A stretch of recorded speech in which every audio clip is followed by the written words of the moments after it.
Hi, this is Pastor Jim at PastorJim.com, and in case you're wondering what happened to me, it has been raining nonstop here in Chattanooga, and I've just been crazy busy this weekend. Now I'm working in our basement. We had a little flooding, and I'm replacing some drywall.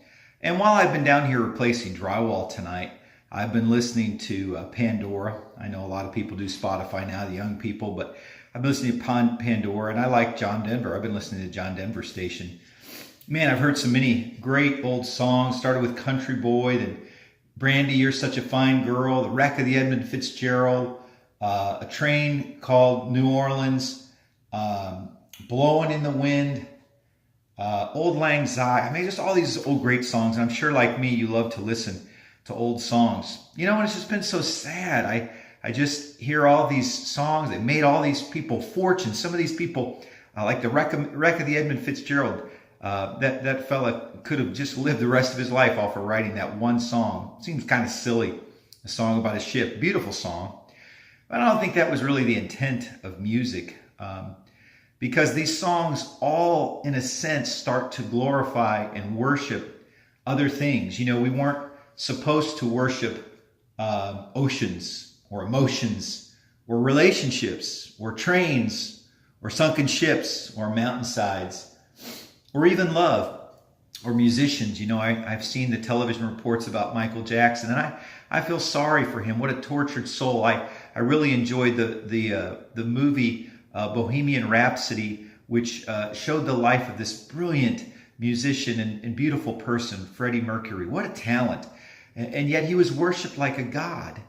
And I think it killed him.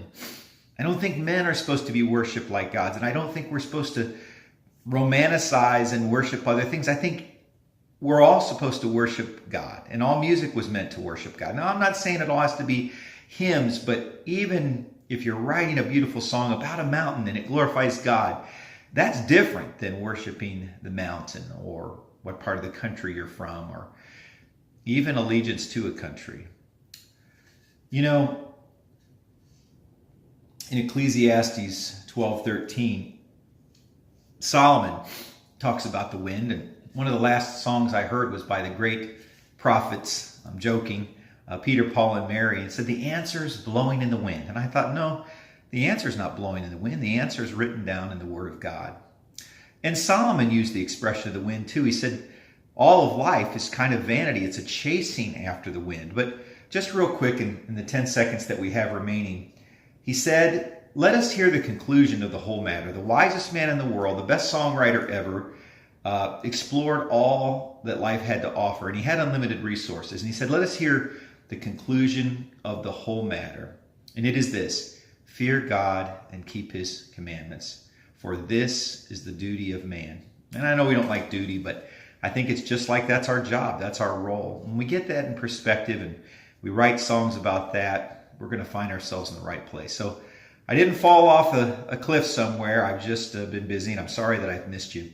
But go back and read. Really, it's easy to read the whole book in a weekend. It's a great read. And Ecclesiastes 12:13, fear God, keep his commandments, for this is the duty of man.